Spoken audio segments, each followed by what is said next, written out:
to you. And you're listening to WP 88.7 FM, Brave New Radio. I'm going to do the disclaimer live this morning. The views and opinions here are solely those of the hosts and guests and are not necessarily supported by WPSC 88.7 FM or William Patterson University. Now here's your program on WP 88.7 FM. And yes, indeed, this is your host, Marc Medley. And this is another edition of the Reading Circle with Marc Medley. I am thrilled because my guest is already on the air. She's waiting in the wings, but we're going to open up in our customary fashion, which is I'm going to let you know what's going on with the weather. Then I'm going to read from our two passages. I'll introduce my guest by way of reading her biography or her bio, whatever you'd like to call that. And then we will be underway with our interview. So I am working on manual this morning, not on autopilot. So I'll be doing everything by reading. As you know, sometimes the technology does some quirky things, and maybe the cold weather has something to do with it. I don't know, but that's all right because there's always a plan B. Right now, I tell you what, let me go ahead and share the weather with you. It is 17.6 degrees here in the Wayne, New Jersey area, and it feels like 17 as well. Expect today to be sunshine and clouds mixed, a high going to 36, dropping back to a low of 30. A few clouds, low again around 30 tonight. And then tomorrow, Sunday, some sun in the morning with increasing clouds during the afternoon, high of 46. Sunday night, mostly cloudy, moving back to a low of 42. Is only going to be a 4 degrees difference between the day and the evening. The high of the 46, the low of 42. And on Mondays, expect intervals of clouds and sunshine. High of 52, a low of 28. Now that's a swing for you. Tuesday, a few clouds from time to time. High of 37, a low of 30.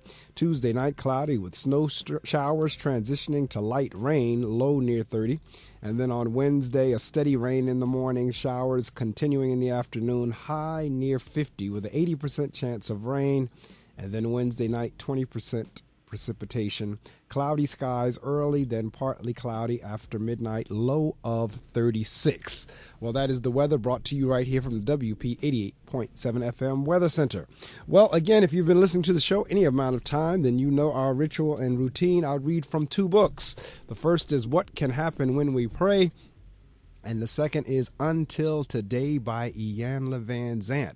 So I'm going to read from those two and then introduce our guest, and we will be underway.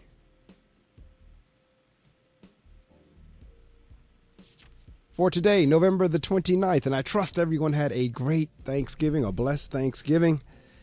As I told my students on the last time we were in school, which was, I guess, Wednesday, everyone has something, I don't care how tiny it is, to be thankful for, because there's always someone worse off than you. So whatever you have or how bad you think you have it, there's someone who's worse off, so you can be grateful for something, even if it's for nothing than the fact that you are still alive or that you live in the land of the free in this country we know as the United States of America. So that's what I share with my students on Wednesday, and I trust the same for you, that you had a Thanksgiving. If for nothing else, just be thankful to be alive. For today, November the 29th, out of the book, What Can Happen When We Pray, Expunged Record. Today's prayer, O Lord, your grace abounds. Through my struggles to get it right, you have not abandoned me. I am grateful for your mercies. Amen. Today's reflection. The mother stood over her daughter's bed, watching each breath, wanting to breathe for her. The good news was that her daughter would live, for that she was grateful. The knife had missed her heart by mere inches. For months, the mother and the daughter were embroiled in a contest of wills. Adolescence was hard on both of them. Now, observing both the monitors and her daughter, the mother only thought about her daughter's healing and recovery. Like this mother, God is often put through misery and pain over our actions and decisions. In the end, God only wants our healing and recovery. It comes through God's unique brand of forgiveness.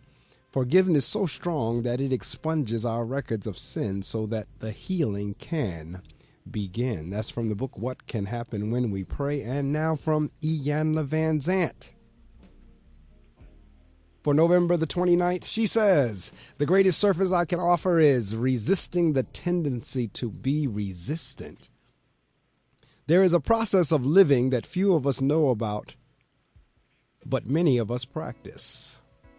It is a way of living and being that creates hostility and bad feelings. This process has even led to war. It is a process that pits your good against the good of someone else. In order to engage in the process, one must believe in right versus wrong, good versus bad, my way versus your way. In the midst of the process, people are hurt. Sometimes lives are lost, and for all the arguing or fighting that goes on, nothing is ever proven conclusively. The process is againstness. To be against something is to deem it unworthy of consideration or bad at the very least. At worst, againstness poses a threat to who you are, what you believe in, and what you want in life. Againstness is the belief that if someone gets what they are after, you will not get what you are after. If you believe that you have the right way to the good thing, it stands to reason that everyone else is wrong. You are constantly on the lookout to ensure that the thing you are against is not coming near. Unfortunately, the harder you look for it, the more of it you will see. The way to live without againstness is to live for a place of forness. Rather than working against something, simply be for something else. Invest your time, energy, and attention in working to bring about the things that you desire to experience. When you are confronted by something that challenges what you are working towards, do not be against it. Allow other things to exist. Simply choose to put your attention elsewhere. Until today, you may have been expending so much energy working against certain things that you have not been working for anything else. Just for today, drop all againstness. Focus your attention and energy on the things that you can stand up for. Today, I'm devoted to allowing everything the right to exist and choosing what I am for. All right, that's from our two books that we kick the show off from. We do that because it sets a positive tone for the rest of the morning. And now the time has come that we've all been waiting for. I've been promoting the show for the last couple of days heavily. So if any of you on my social media networks, you ought to know who my guest is this morning. It is none other than Carlita Hodges. It says Carlita Hodges is one of the most sought-after ex-celebrity basketball wives and speakers in Hollywood, and she's taken the literary world by storm. Her highly anticipated explosive memoir, Carlita's Way Out of the Dark into the Light, My Journey, gives readers a glimpse into the real issues celebrity wives face and shows readers how to cope with a variety of issues, including betrayal, abuse, neglect, infidelity, and more. Part confessional, part self-help guide, Carlita's Way Out not only reveals the demons in her marriage, but also reveals Carlita's most vulnerable moments as an abused woman who struggles to keep her family together in spite of her husband's drug addiction and extramarital affairs. Carlita's Way has gotten rave reviews from fans and critics around the world and has been endorsed by Oprah's Help Desk guest teacher, Dr. Michael Bernard Beckwith, the author of Life Visioning. Her inspiring yet shocking story has also garnered interest from some of Hollywood's most revered celebrities, including music legend Herbie Hancock.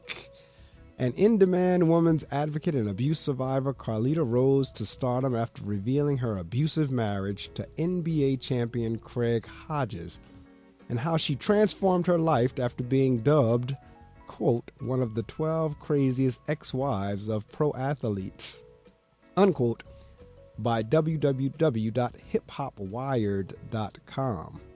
A powerful voice against abuse, Carlita's provocative articles and life experiences as a basketball wife have generated local and national attention from popular media outlets that include the Tom Joyner Morning Show, Madame Noir, The Jennifer Kite Show, The Chicago Defender, Cafe Mocha with MC Light, Lonnie Love, and Angelique Perrin, and many others, including Marc Medley in the Reading Circle.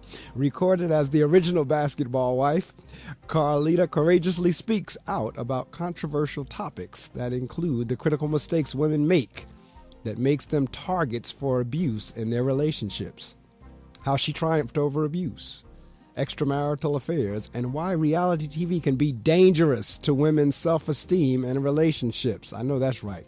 Carlita is currently working on her second book, 2 TV sitcoms, and a screenplay for Carlita's Way, Out of the Dark into the Light, My Journey. She continues to educate abuse survivors and make appearances on major platforms to empower women all over the world. Carlita, welcome to the Reading Circle with Marc Medley. Thank you, Mark, for having me, and good morning. Good morning to you as well as your listeners. Well, good morning again. And you're calling out of California, correct? Correct. So it's about 3:10 in the morning there? It is. Boy, I thought I rose early, but you up really early. I appreciate all of my guests, but I have a special appreciation for my West Coast guests because I know this is a live broadcast, it's a live show. When it's 6 o'clock in the morning here, it's 3 o'clock in the morning there. So I know that's a special sacrifice unless you just decide, you know what, instead of going to bed, I'll just stay up all night. No, I went to bed. And so you actually went in and then rose early to do the show. Good. I'm glad again. I appreciate it. Much appreciative. So, all right, I don't have a set pat questions except for maybe one or two that crop up every interview. And so your answer may or may not be different. I'm not sure. I started reading your book last night, actually. I downloaded it yesterday and started reading it last night, got through the first chapter and skimmed some of the others as well as been on your website. So my first question, even though I say I don't have pat questions, is kind of like, where did the whole writing begin? Was that something did you write as a child in school? Or did it come along later after you decided, to kind of put down your experiences, or was it something you did always? That's what I'm trying to get at. Absolutely not.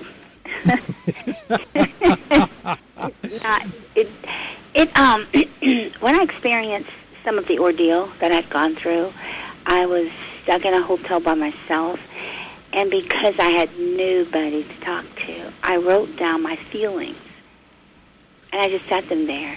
And after that, I let it alone. And about 20-plus years later, I went in and saw my writings, which was actually 2 years ago. And I showed it to a friend of mine, and he said to me, "Carly, you should write a book." And I thought, nah, I don't write a book. I don't know how. And he wanted to write the book for me. And then I thought about it, and I thought, you know what? I can tell my story better than you. So I tried it. And it just happened. It just happened. And all the other stuff came. I have a daughter who's 7. And watching her, she just inspired me to write things that she was doing I didn't want to forget. And then I just started writing a sitcom based on she and I. And it just happened.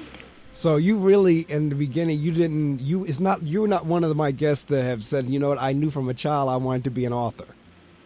Absolutely not. So that came along as of life experiences, or either just because I know I was going through an extremely interesting and rough period in my life, and I started journaling as well. Matter of fact, I have about 20 or so journals that are full from cover to cover that are locked away. And that was my opportunity to express what was going on with me internally. So I can totally relate to what you're talking about in terms of the journaling because it is a wonderful opportunity to express yourself without having anybody else know what you're thinking. True, but I wanted to talk, so I was talking to myself, and I thought, this is not going to work.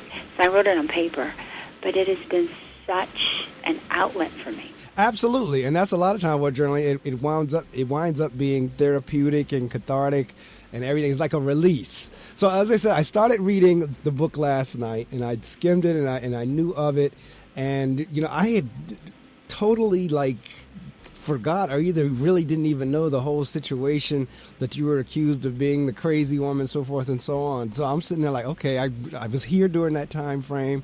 I know about the Chicago Bulls. So I guess that didn't catch my attention. I don't know which, but I was sitting there like, wow.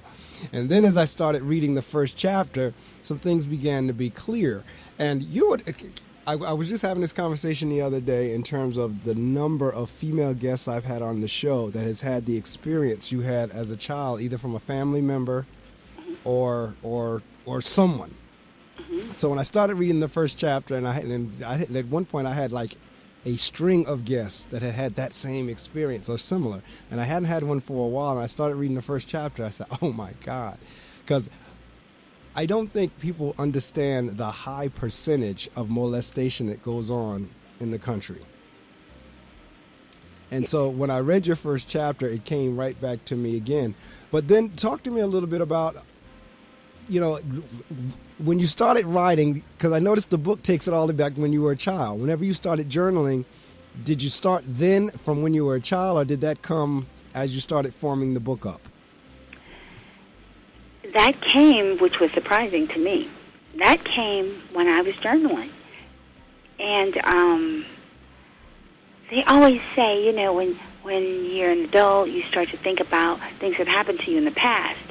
So I'm assuming that I just wrote what I was feeling. And I don't know if, you know, my marriage and that just triggered. After I had been going through so much, it just triggered. So I just wrote about it. And I don't know where it came from. My hand just went, and that's what came out. Well, a lot of people say, and I tend to agree, that what happens to us as children, no doubt, impacts us as adults. Whether we realize it or not, or whether we realize the experiences that we have. But as children, what experiences we have, good or bad, impacts kind of like what happens to us as we become adults. Because as I said, I read the first chapter, and you talked about your sisters and how you felt that because of what happened in their childhood determined the men they chose, the life choices they made, so forth and so on. Yes.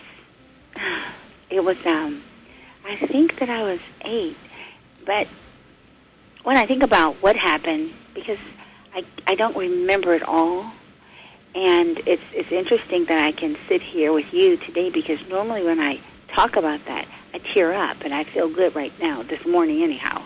But it was difficult as a child to carry that and never have anybody talk to me as a child about what happened. So it instilled a great deal of fear in me of men.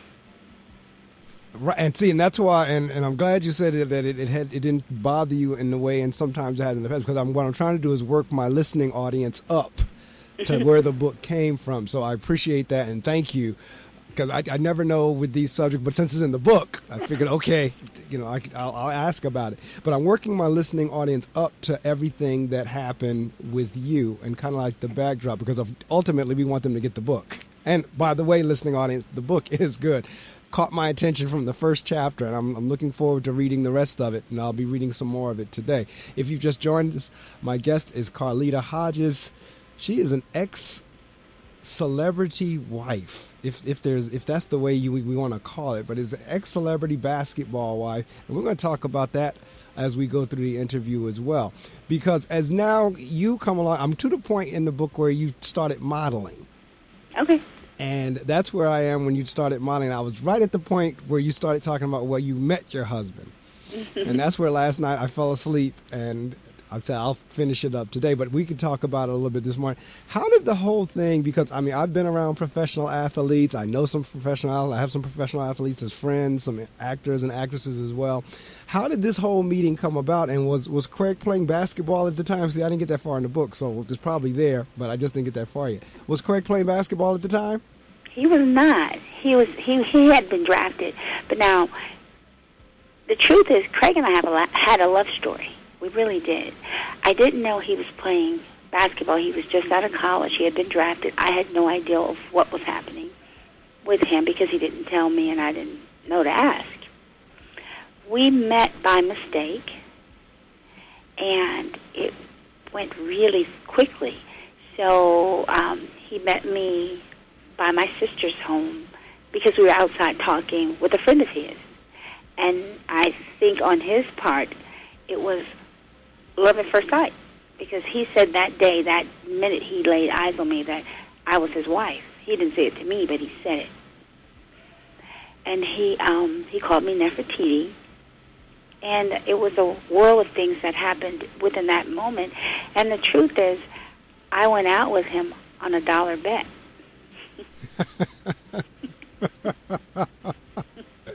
You on a dollar bet? Because one of my best girlfriends and my car broke down around the corner, and he was going to help me. He claimed like he knew that how to fix it, but he didn't. He was eyeballing me, and he. And my girlfriend was like, "Oh, I'm getting him." And I thought, "Girl, get out of here." so as we were walking and talking, laughing, she says, "How much you want to bet?" I said, "Well, how much you got on it?" And she said, $1. I said, $1 it is. And that, and that's how it was a competition. So, and I didn't know anything about Craig except that he played in high school. Right. He had gone to college. That's what I knew. And I didn't know anything about he had been drafted. So when we started dating, it was just, we were both swept off our feet by the intensity. He knew, I didn't know. And we started dating, and I was actually going to stop dating him because he told me later on that he had been drafted and he was going to be leaving town. And I thought he was going to the Navy. And I was so heartbroken. I thought, no, you're kidding me. Why didn't you stop this, And he laughed at me. And I felt like, what's funny? What are you laughing at? I was in tears. Right, because you're thinking military. Yes, and I didn't want a long-distance relationship. Right. We going overseas, and I didn't know. And so he laughed and said, "That's why I'm going to marry you." And all my hair was saying, was, "No, you're not. You're going." And so no, I did not want to marry him because I thought he was leaving to go to the Navy, and that was my innocence. And I think that was a joy for him. Right. And I can only, and I know even in high school, athletes are treated with so much of a different perspective and attitude. It's almost like they get a sense of entitlement, because I've seen it even at the 8th grade level. Mm-hmm. And so certainly in the high school, and there's no question by the time they get to college. And then, of course, it gets into an even crazier level at the pro level. But my guess is, and I don't know, that innocence, because everybody's always fawning over athletes. And because you were kind of like, had no idea the athletic thing to the point you didn't realize what drafting into the NBA or whatever was all about, I guess that was appealing. Because sometimes whenever you have everybody falling over you all the time, that can be annoying. So to get somebody now that's kind of like really not up on that and not keeping and could care less about it, I can imagine that would be refreshing. Yes, I'm sure that it was, and it was fast. It was a whirlwind, but it was fun, and it was stimulating. He's a very good conversationalist. Right. He was stimulating my brain and not his, and it was good. It was good, and so I call that our love story part. All right. So now I'm looking here on the media page, and it says, during our interview, the audience is going to learn the following: the shocking reasons most celebrity marriages end divorce, how to develop a successful brand as a celebrity wife, 5 things women should know before dating a celebrity athlete, how to live your best life after divorce, 5 ways to heal from an abusive relationship, and how to raise boys into successful young men as a single mother. All those are weighty topics, and I want to address each one of those bullets between now and I guess it'll be 4 o'clock your time, 7 o'clock my time. Because you're right, the listening audience, I'm sure we would like to hear it, because you just told about how you and Craig met. But then it turned ugly somewhere along the way, as many marriages do, whether they're celebrity marriages or not. Kind of like, you don't have to get in, you don't have to tell all your business, but just kind of talk a little bit about how things went from this fun, loving, stimulating, his mind, my mind type of relationship that you just described to wherever it went. Okay, let's go here. Okay. And again, always share what's comfortable for you. Don't put yourself through any emotional. I mean, again, I'm just sticking with the book and trying to whet the audience's appetite. Well, let me say this. My book is pretty open. It's It is. That's why, I mean, I like I said, I've kind of figured it's no holds bar, but like anything that you don't want to share, feel free not to share it. Anything you do, share it. Okay. Well, how did we go to that beautiful love story to ugly? A lot of people's hands in our business. We were young. We were very young. When you have a child that's going into the NBA or going into any type of professional, quote-unquote, realm, there's going to be parties that think, she's in it for the money, she's in it for the money, or he's in it for the money. Craig didn't have any money. How about that? I can believe that. That's the way we all are. I worked really a very good job, and I had a little savings, and it worked for me. So we were good there. And let me say this. When I wrote my book, I didn't have any intention on bashing him, and I don't want to bash anybody. Correct. I told my story, and it was just too many people's hands in the pot. He wouldn't stand up for me as a woman and a wife, and that was difficult. And so I'm listening to you, and like I said, the part I've read and skimmed, I can only imagine. And because I think just celebrity in general, people envy that and say, oh, I wish that was me, but they really don't know what comes along with that lifestyle. They don't. And there's a whole cup of soup that comes with that you have no idea. I had no idea. I had no idea what I was up against. I was in love. I love family, and in the beginning of I was pregnant, and I miscarried twice, and I was devastating, and I had no support. I didn't have my husband at the time support. I didn't want to be, whining, but we were having a baby. I was excited, I was young, and I was just fickle, and I lost two of them before I finally had my baby. So it was just so many things, and then you have the groupies, you have family who wants to just get you out of the way, and right. People tell lies, and oh my goodness, I thought I was living in a soap opera. I'm sure, because as I said earlier in the interview, I've been with athletes. Some of them are older, and you probably remember some of them because they were playing or either near the end of their careers at the time. Probably Craig was starting or either mid his. But my aunt is married to George Gervin's cousin. George is the Iceman from San Antonio Spurs. And every time the Spurs would come to play the Knicks or the Nets, we'd go hang out with the Spurs.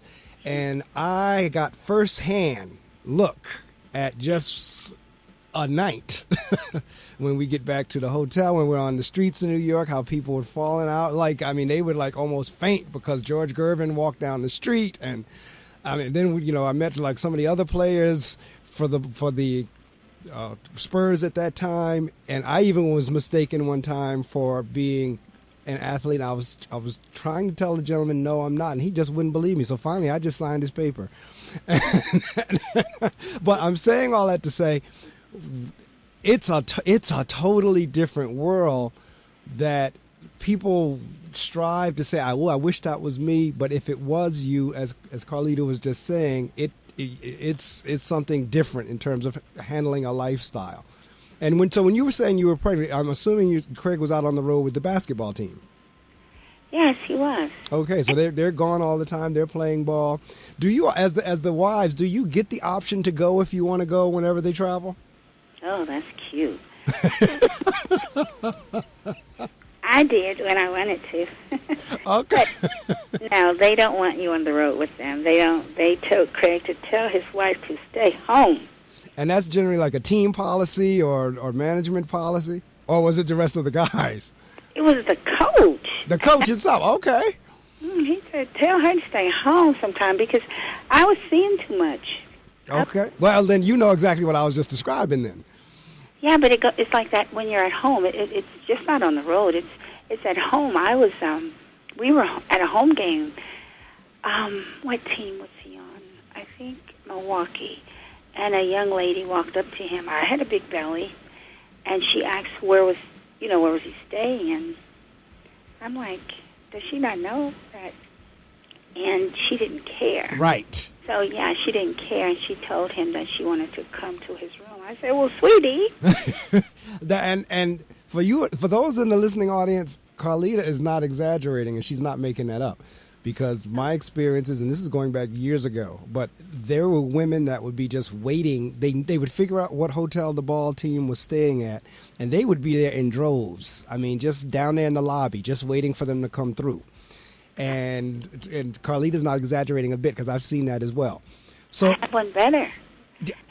Before the airport got to be so tight and strict at that time when I was married, there would be women, and I know one specific, that would bring luggage and put it on the conveyor belt and pretend as though she just came to town so she can be next to these guys. So, yes, it's the things they do. Oh, yeah, it is beyond, like, you would have to, well, she's experienced it, so she knows, but just for me as an observer, it was, like, mind-blowing. So let's lead that into the bullet where it says, 5 things women should know before dating a celebrity athlete. We'll talk a little bit about what those 5 things are. Well, one, I think that you should find out if they're respectful to their mom. You want to learn about their upbringing. That's right. You want to learn about some of their history. You need to do some digging yourself because, again, if they were abused or if they've been abusing, you need to know that because it's not going to stop at you. You need to know if they're cheating, and you need to know there's some babies in the mix here. You need to know these things. You need to know who you're dealing with. And if you're going to date these people, you need to start, I want to meet your mom. Right. I want to see you interact with your mom. Right. You know, because that's important. Because if a man could love his mom, there's hope. This is true, and I've heard that adage many times as well, that how a man treats his mother is how he'll treat his wife or his girlfriend. Yes. And so I find that to be true as well. And you're right. In terms, back to what we said earlier, generally what happens in the childhood will impact you as an adult. So you are so right to try to get a feel for, okay, what happened? Were you abused? Do you abuse? Did your parents abuse you? Were you? I mean, it really is kind of like do your homework because all that glitters is not gold. This is true. You also want to find out their dating preference. And hey, that's fact. These are questions, these are conversations that you need to have. These are not something that you just go, fiddly diddly diddly, oh, it'll come out. You don't want it to come out. You want to know. Right. You want to know what you're dealing with.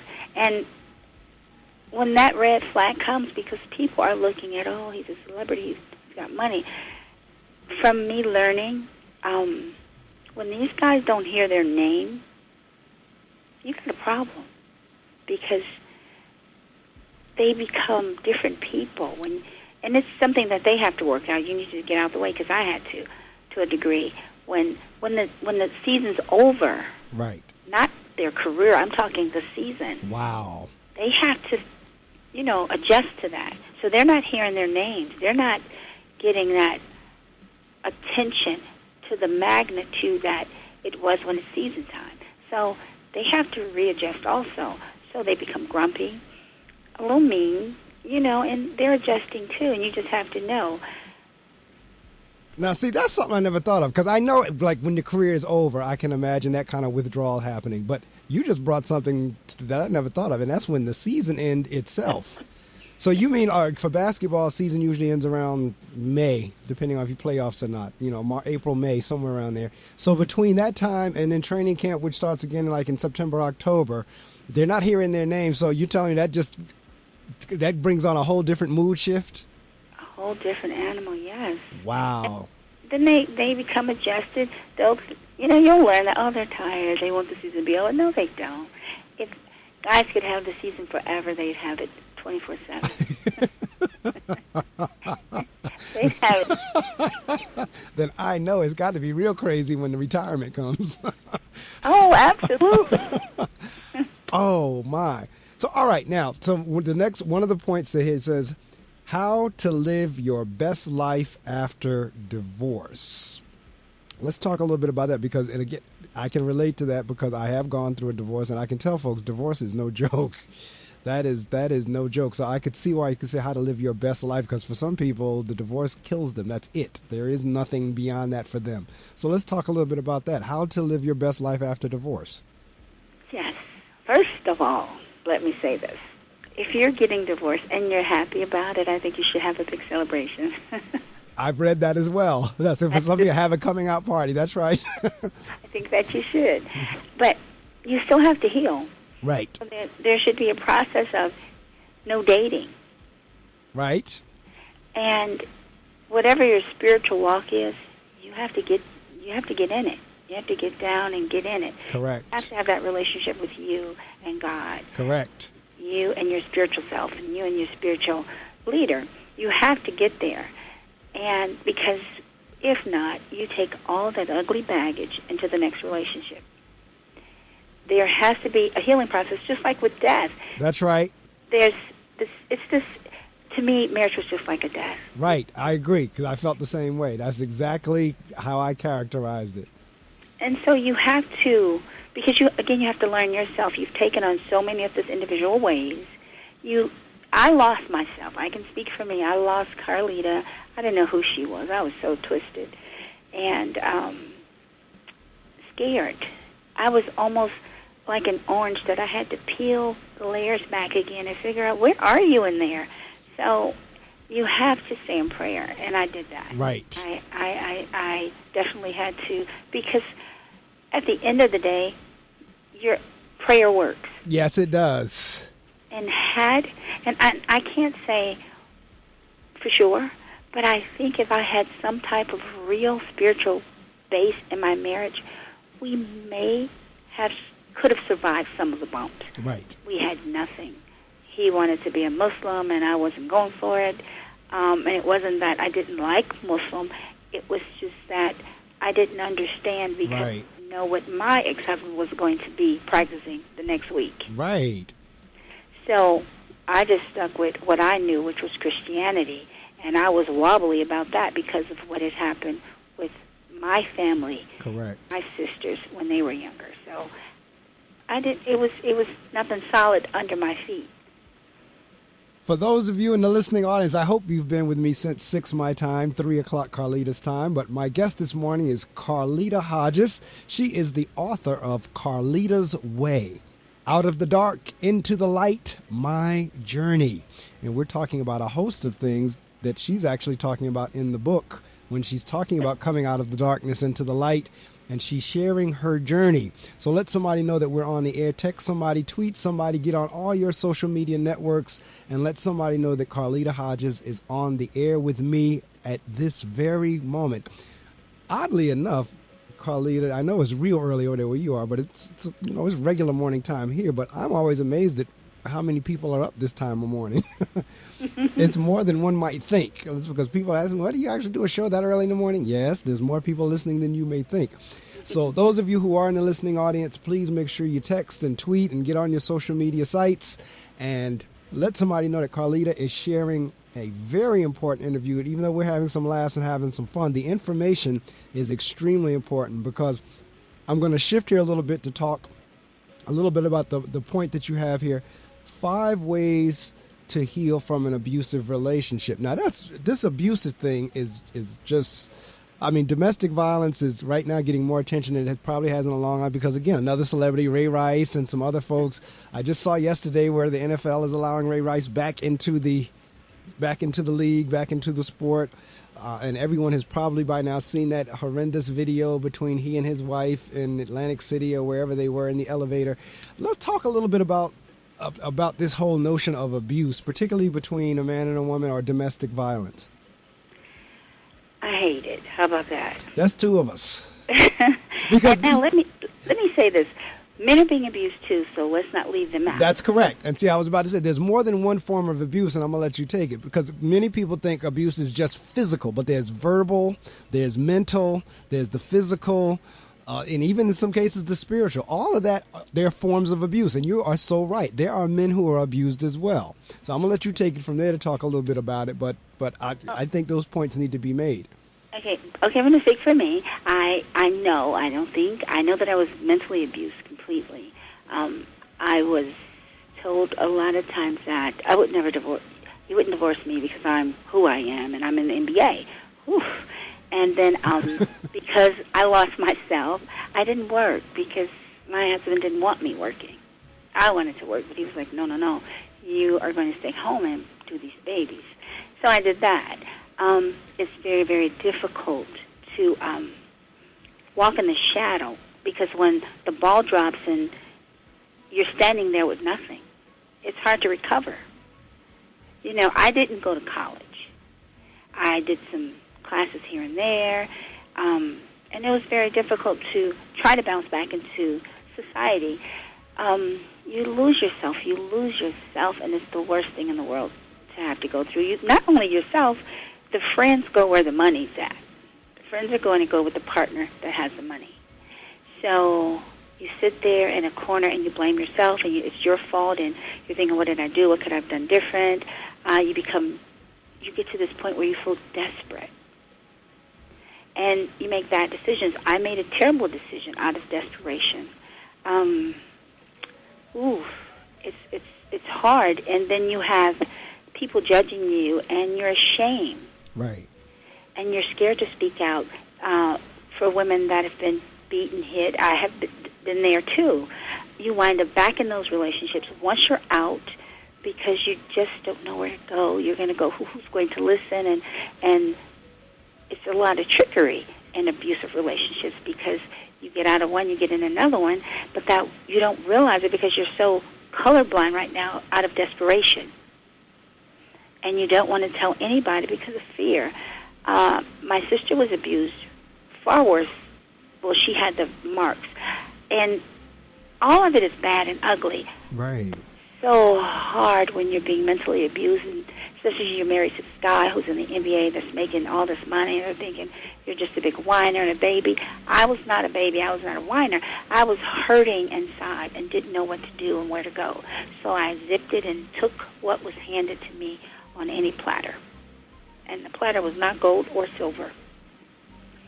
So it was hard. It was and then to get out of the marriage, what people think is like, you're dumb, you're crazy. How could you do that? Why would you leave him?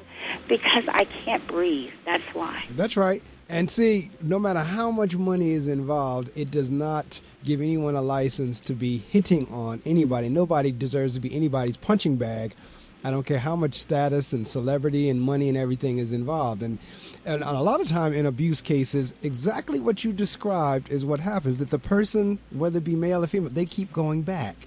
And for people on the outside looking in, it's like, why don't you just leave? But for the person that's being abused, first off, the abuser, usually, they apologize profusely. And they profess their love and promise to never do it again, over and over again. That's what kind of like some of that trickery comes in as well. And they sound so sincere. And yet when something else goes wrong, the abuse starts again. Mm-hmm. And it's always your fault. And just like what I was saying before, when they don't hear the name, their names. Right. You become that punching bag. You become, oh, you're stupid. You don't know how to do this. Well, I was doing it okay when the season was going on and it was acceptable. So, it's just so difficult. And I remember my grandmother said to me, may she rest in peace. I told her, I said, Grandma, I'm so unhappy. I don't know what to do. I don't know what to do. And she says, honey, you be quiet and you take it. Well, see, in that time frame, because that's the difference between now, I think, and the divorce rate continues to get higher and higher because I think people are less tolerant of being able to do that. I think in my grandparents and great-grandparents and great-great-grandparents, that's exactly what happened. I think a lot of the same stuff was going on. It's just that they had that mentality. Well, you know what? We made the vow. We're going to keep it no matter what. Yes. And she said that, and I was like, no, Grandma, I can't. She said, take it. She said, that man got a lot of money. I said, then you marry him.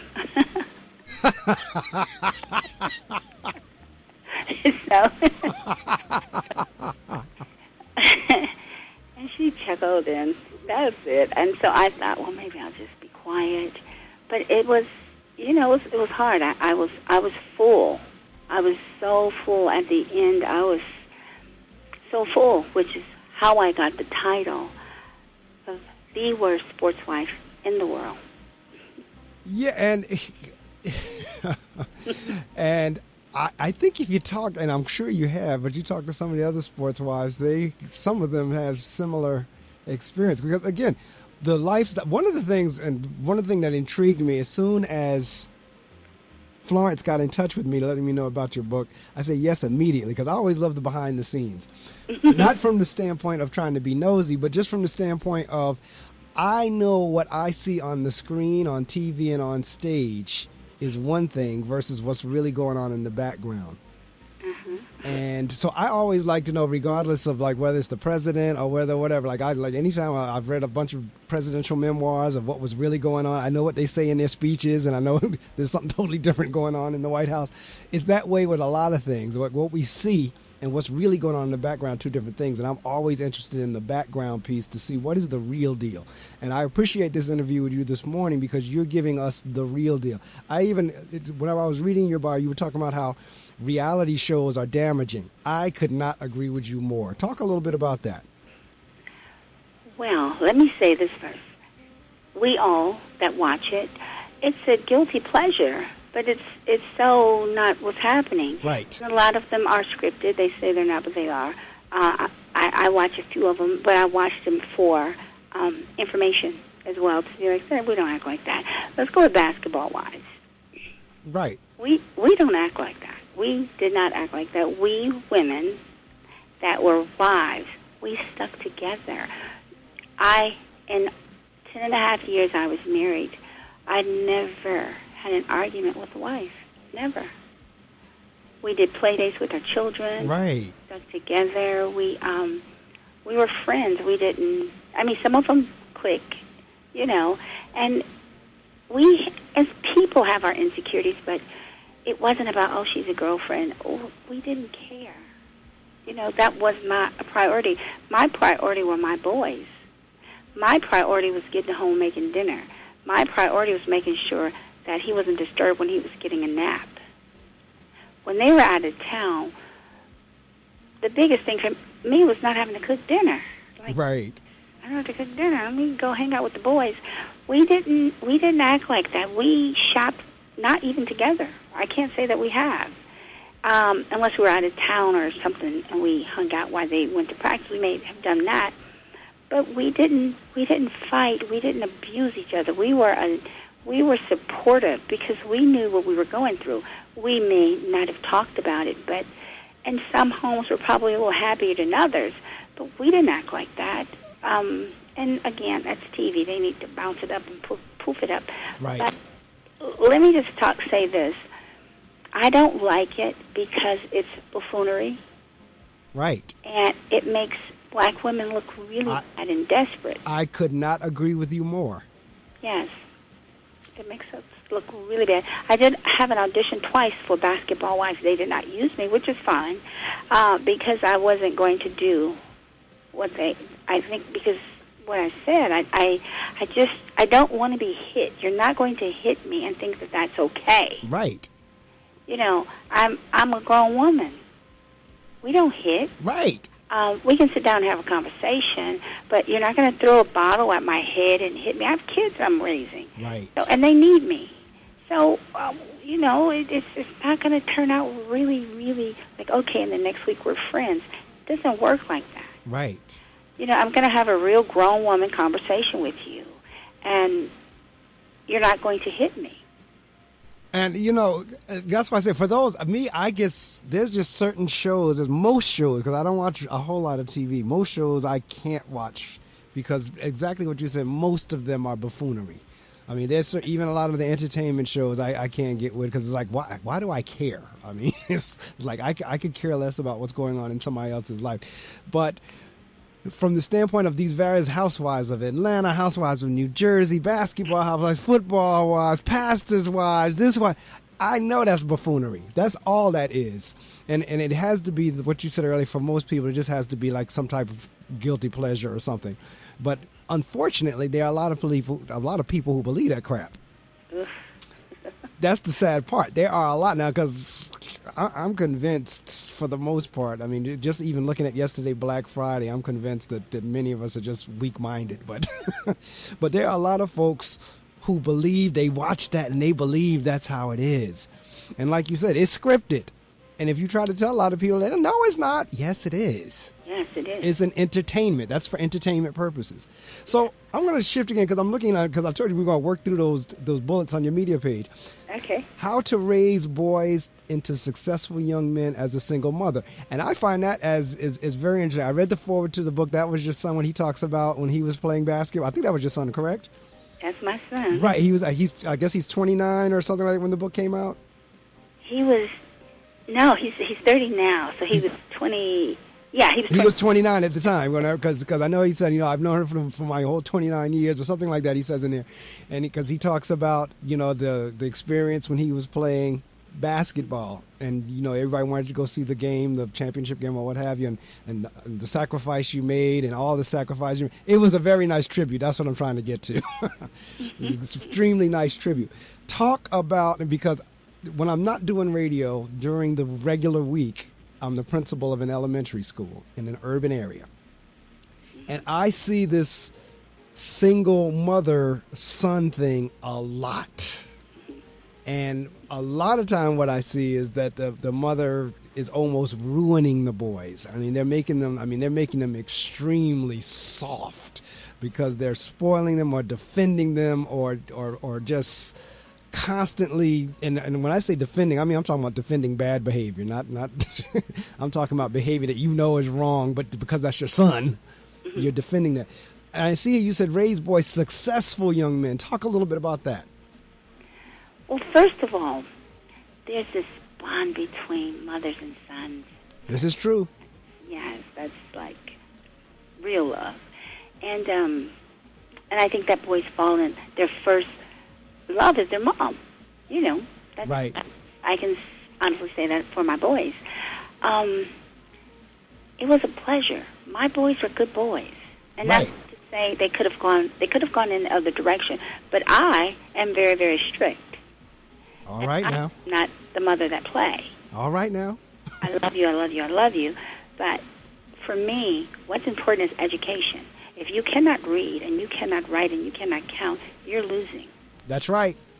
And from the womb into their little faces, I let them know, like, you're going to college, period. That's right. Twisting. As my child, you're going to college. And so we knew that they were going to college when they were out of the womb. And I just was a teacher as a parent. I taught them from out of the womb. I read to them. I did the things. I read to them in the womb. But I love them so much, and I had issues with my pregnancies, so it made me very, very appreciative to have my babies. And then when they were getting to be toddlers, my baby got sick, and I was terrified. He was I almost lost him twice. And then I think everything that I went through with Jabril prepared me for what was going to happen with Jamal. I didn't know that at the time, but it all happened, and when it all stopped, I was like, oh, that's what happened. Okay, that's what that was for. So, one, reading was important. They had to read. So no doubt. Yes, and I would have them write little book reports once a week to me. Now, I didn't read them all.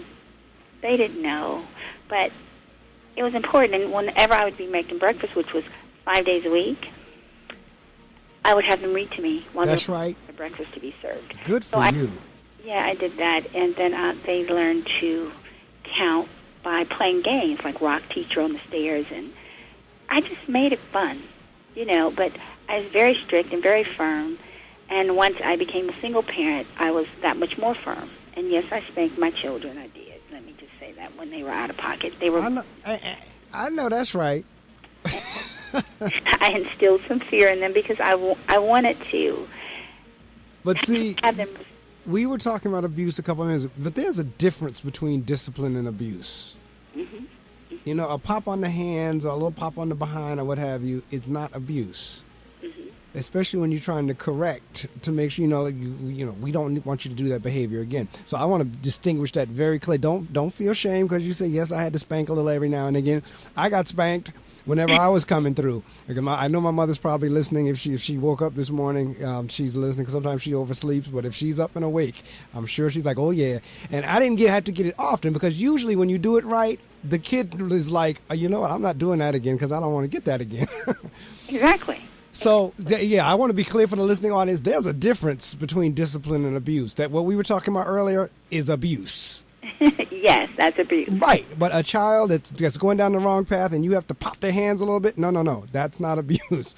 Right. So I'm sitting here like, if I could like take the clip of that tape and play that, because in terms of the reading and the counting, because that is so important. The emphasis on education, the reading, the counting. I had them write book reports, even though you didn't read them. They didn't know that. I know. I'm with you there.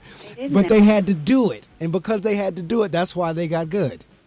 Yes, and they graduated with honors, which was amazing. But I remember my sister stating to me one time, my son brought his report card, and it was all A's. And my sister says, well, aren't you going to reward him? And I looked at her. I was like, no, why should I? This is expected. Absolutely. I won't reward him. Because if I have to go give him a bike for doing this, right, he's going to expect the bike every time. No, this is expected of him. So that's that. And so she says, oh, okay. But no, I never, ever dreamed of rewarding my children. I mean, good job, do it again. That's the best they're going to get out of me. But they were spoiled and I would say loved a whole lot, but their father was extremely smart. Craig is very smart. Right. And but I was a teaching mother. I was fun when they were little. I started, I did the flashcard with the red marker, and I started with action words because they were boys. They jumped, they ran, they kick. Those were words we started with. And then when they learned those words, then we would, jump high, run fast. We would put two words together, and then until we made a whole sentence. And so that's how they started reading. And I was at home with them, so what else could I do? I just had fun, and they enjoyed it, and we made it fun. And I would put flashcards on like refrigerator. I would stick it there so they knew that's what that was. Trash can, washing machine, dryer. I did things like that. And that's how they learned how to read. Well, good for you. I applaud you. I'm sitting here listening like I love it, because I work with kids every day that if I had all my parents to do just that, if they just did those couple of things that you just recommended, I would have I'd have a school full of better students. Yeah. But unfortunately, I have a lot of kids that the emphasis on education is not there in the home, and the expectation is that the school is going to have to put that in. And the fact that you said whenever your child got all A's and your sister asked, you're like, no, I'm not. That's expected. Man, that attitude is right on point. Yeah. And you get out whenever you're looking like that, whenever your attitude is that, you will get what you're expecting. You'll get the student that you're looking for. Mm-hmm. For those of you, if you just joined us, I can't believe an hour has flown by that quickly. My guest is Carlita Hodges, and we are talking about her book, Carlita's Way Out of the Darkness into the Light, My Journey. And Carl, I said that without looking at it. I know the title of the book already without having to read it. Because I'm looking it up on the website, and I was flipping between your various tabs. So I wanted to make sure I read it correctly, and I actually know it without looking at it. So how has it been going since you wrote the book? And I see you've been like on all the major talk shows, and now you've graced your presence here on my show as well. How's it been going for you with the book? The book is going well. I'm actually working on another one, but it's going well. I'm looking to sell some more for the Christmas. Right. Because I think, not just because I wrote it, I think that people should read it. I think there's a lot of things in my book that touch somewhere, somehow. And I don't want people to be like, oh, she went through so much. Yes, I did. But at the end of the day, I survived it. That's right. And if people can learn from it, And this is going to sound totally crazy, but sometimes we go through things not for ourselves, but for someone else to be able to learn from it. So the fact that you've opened up and shared your story, the hope is that folks will learn from your struggles, from the mistakes, your experiences, that folks will read that and say, okay, these are some of the things that I need to at least look out for. Because I also noticed you said something about teens in here. When you're talking to teenage girls and boys, for that matter, what is some of the advice you give them? Stay true to yourself. Don't be blinded by the coins because it's just not as shiny as you think it is. Talk, speak up. If somebody is saying something to you or even touching you inappropriately, stop them. It's okay to stop them. I want to say something really quickly, and it's way off the subject about the Bill Cosby situation. I wasn't there. I don't know. But there were some things that I read that someone said that, oh, he had 2 pills and he told me to take them. And you took them? Right. Exactly. There's a lot going on there that's questionable. And again, back to the celebrity thing, I think in that particular case, you had a lot of people hungering to become a celebrity, and because they were around a celebrity, they feel like they had to do these things. Yeah. So there was a lot of trade-off going to if anything did happen, and usually where there's smoke, there's fire. I can't tell. I would hope, because Bill Cosby is one for me that's always spoke the truth in terms of what we as African Americans need to do for ourselves as a people. So I would hate for somebody to be able to now say, oh, who is he to talk? I would hate for him to now be in that position. It's like, well, who he think he is talking, and he did all that. So I hope that's unfounded, but I'm like you. I have to agree. Well, okay, somebody give you pills. You don't have sense enough to say, no, I'm not taking that? Right, because that could kill you. That could end it for you. So, when I speak to young girls and young guys, because even the hitting starts young. In high school, some girls are getting hit, and girls are hitting. Stop. Stop it. Tell somebody. If you have a brother, a mother, a police, tell somebody. No, it's Stop. true. And just don't get so caught up in somebody else's world. Get your world, because we're all here for a reason. Correct. Well, see, this is what I was telling you earlier about the athletes in general. I remember, like I said, I'm a principal. I was a principal of a school, and we had an 8th grade basketball team, and it was a championship team. We had gone pretty much undefeated that year. And there was this one young man who was, he had some potential. But at that point, the little girl, he's in 8th grade, was doing stupid stuff to the point where it was this one little girl that was like his little, almost like concubine, for lack of a better word. And she knew it and was volunteering to be that. And whenever she shared that with one of my female teachers, she ran in my office and had a fit. And she told that little girl, don't you ever. Because this is what the kid, now these are 8th graders of mine. This is an 8th grade kid talking about, he told the teacher, well, he couldn't get a sexually transmitted disease because he was just having oral sex. So that was his thinking. And one of these little girls was kind of like his little service people.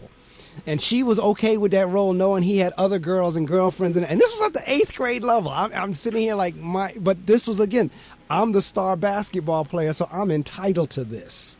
Ugh. And the little girl felt as if, well, because he's the star basketball player and I just want to be in his presence, I'm willing to do that, knowing that he had other little girlies as well. Oh, wow. How sad. Oh, it was very sad. And like I said, the teacher busted into my office. I can see it as I tell it. Mm-hmm. And she was livid. I mean, she was saddened and livid at the same time. And back to the self-esteem thing. We pulled that little girl in and started getting her with the guidance counselor and other females. And don't you ever put yourself in that position. I don't care who it is. And you know what, Mark, that's key. It's help out here. I belong to a domestic violence team to this day. I will always be a part of one because there's so much under the surface that you don't realize that you need to attack and touch on. Right. Help yourself, because you have to heal. When I wrote my book, I drank a lot of wine because it was just so hard. I couldn't get through one of the chapters where my ex-husband took my children from me. Wow. Over some trickery. And I would cry and cry, and I thought, I got to get through this. So, and I'm not even a drinker. I like a little wine here and there, but I had to drink some wine. Right. Not cry. And writing a lot of, like, the first chapter, to just read it. Sometimes I just go left. I'm like, oh, this is. But even if you're not going to write a book, just journal. If people journal, therapeutic, you need to let it out. It needs to come out. Because you have to grow instead of allowing someone to stunt your growth. This is true. This abusive thing that happens, somebody in the 8th grade allowing some guy to pull a sheet over her head over some trickery because he plays basketball, that's a sickness. Something's going on. It's really too much TV. Right. They're seeing too much. This world is crazy. And somebody's mother is not talking to them. Correct. I have a daughter now. She's 7. And she's a firecracker. She's, even my sons, you don't know what your children are seeing. Right. Be careful. Right. I'll tell you a quick story about Jabril, my son that wrote the foreword. He was in 8th grade, 7th grade, and the teacher, I don't even remember what it was she said to him, but she told him, he asked the question, she said no. But my son wouldn't accept no, because I've taught him at that young age, you never accept no from somebody who can't tell you yes. She tried to suspend him because he said that. And we fought that. We won, of course. But he got what he wanted. So people really have to use your brain. This is true. Outside the box. Life can be fun without a celebrity, without being married to a celebrity, without all of that. Life is worth living. It's fun. After I've gone through all I've gone through, I didn't know what I was going to do. Like when I was in that hotel, a minute felt like an hour. An hour felt like a week. It was so hard for me. And look at me today. I know that's right. I know that's right. And with that, because I'm looking at your in the bio there, you're associated with some of my favorite people. One of them is Dr. Beckwith. I've read many of his books. I've seen him in, what was the movie, The Secret. I saw him in there, as well as Herbie Hancock. I'm a musician as well, and I've been listening to Herbie since I was a kid. Herbie is a really close friend of mine. So, yeah, that's what I'm saying. I'm looking at your bio. So you're associated with some of my favorite people. So with that being, Tom Joyner Morning Show, did Nikki Wood put that together? Yes, she did. Nikki and I are always on G Plus together and always going back and forth. And I've been trying to get her to be a guest on the show for the longest. We have never been able to coordinate. I've been trying to get Nikki to be a guest on this show to talk about what she does and everything. And we haven't been able to coordinate it yet, but I saw that on your YouTube or something I saw where you were Tom Joyner and with Nikki. I said, okay, I'm going to ask her about this. Well, I tell you what, we've come down to the end, and this has been a fascinating interview, and again, hopefully an eye-opening. If nothing else, get the book, folks, because Carlita's experiences can help you, and it may be able to help you to avoid some of the pitfalls, or if you've been in the same situation, it may help you in the healing process. So get her book. Again, the title of the book is Carlita's Way, Out of the Darkness, or shall I say, Out of the Dark into the Light, My Journey. And Carlita, this last few minutes is a chance for you to promote anything you want to promote except the dollar amount. But in terms of any book signings, any other upcoming interviews, how they can get the book. I know I downloaded mine last night from Amazon, but I know it's available all over. But this is your opportunity to let folks know how they can get a copy of Carlita's Way. Okay, you can get the book at www.carlita, that's CARLITA Hodges, HODGES.com. You can go to Amazon, download it. You can actually order it from Amazon. And you can follow me on Twitter, which is Carly Renee 3.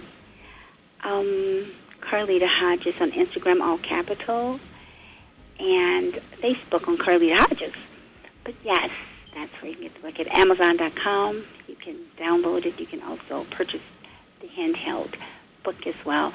Right now, with the holiday being right here, I don't have anything right now that I'm going to be doing book signings. I'm putting some things together. I'm actually working on putting a tour together. And then I'm going to be doing the Walt Breezy show every Monday. All right. Well, I'll tell you what, when you get on tour, if you come to the New York area, let me know. If you come over to New York, because I'm only like 12, 13, 15 miles from the city. So if you come into Manhattan anytime, let me know when you're there, and I'll come over and meet you. Yes, okay, I will definitely do that. And, I'm going to be doing a show every Monday. I'm not sure what date we're going to be starting, but it's going to be called Carlita's Insight Report. All right. Well, I wish you absolutely nothing but the best. I've enjoyed speaking with you this morning, and I know it's early morning for you, so either I don't know if you're a morning person and you're going up for the rest of the day or if you're going to go back to bed, but either way, I truly thank you for rising so early on the West Coast time to join me here on the East Coast, and I wish you nothing but the best with Carlita's Way Out of the Dark into the Light, My Journey, and all the rest of your projects. And let me know when your second book gets done. We'll talk about that one. Okay, thank you for having me. All right. Well, I'm going to email Florence and let her know we had a ball. Okay. And if all the equipment did what it was supposed to do, hopefully I have a recording of it somewhere. I'll be able to share it with the social media as well. Okay. But again, I thank you so much, and we'll be in touch. Have a great day. Thank you. You too. Stay warm. Okay. All right. Thank you. Bye-bye. Bye-bye. Well, that is another edition of the Reading Circle with Marc Medley. I had a blast with Carlita, as you can tell, because she brings so many insights to the table. A lot of times, those of us quote-unquote fans, which is short for fanatics, we make these people into like these gods just because, in my mind, this is celebrity. This is what celebrity is in my definition. They're doing a job.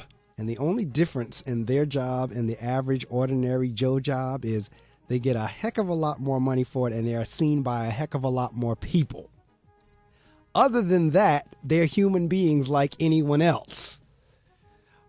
That's the only difference. And yet we fawn and fall and holler and scream and carry on and on and on, when the truth of the matter is they're human beings like anybody else, with the only difference being usually they're doing a job that very few people do. So it's a limited number. It's kind of like a little fraternity or sorority, whatever you want to call it. And they get paid a whole heck of a lot of money, and they're seen by a heck of a lot more people. But at the end of the day, just like you heard her say, we have to cook dinner. We have kids who are in school. Everybody has their moods. And for the athletes or the entertainers, whenever they're out of the spotlight, that gets them in a whole different mood. She brought some wonderful insights to the table. And I started reading the book last night, and I got through the first chapter, and it moves. I mean, you're sitting there like, wow. And so I can't wait to get home so I can start reading some more on it. Whenever I'm done with the show this morning, I'll have the opportunity to get home and get somewhere and get comfortable and pick up where I left off last night. But again, the book is Carlita's, that's CARLITA''S, Carlita's Way, W-A-Y, Out of the Dark, Into the Light, My Journey. We're going to put on the good news and song momentarily. We're doing everything manual this morning because the technology, every now and again, it trips me up in here. So normally you would hear all the different public service announcements by the technology. You would hear the various promos and all of that, so I will do them manually at some point, and if not, well, we had technical difficulties. All right, so the good news and song will be on shortly. Thank you again for joining us on the Reading Circle. Just these interviews are more and more inspirational as we go from week to week. I'm scheduled throughout the end of December, and we'll be putting together the 2015. Wow, can you believe the 2015 schedule? Shortly, I'll be lining up the guests for 2015. The year's moving, folks.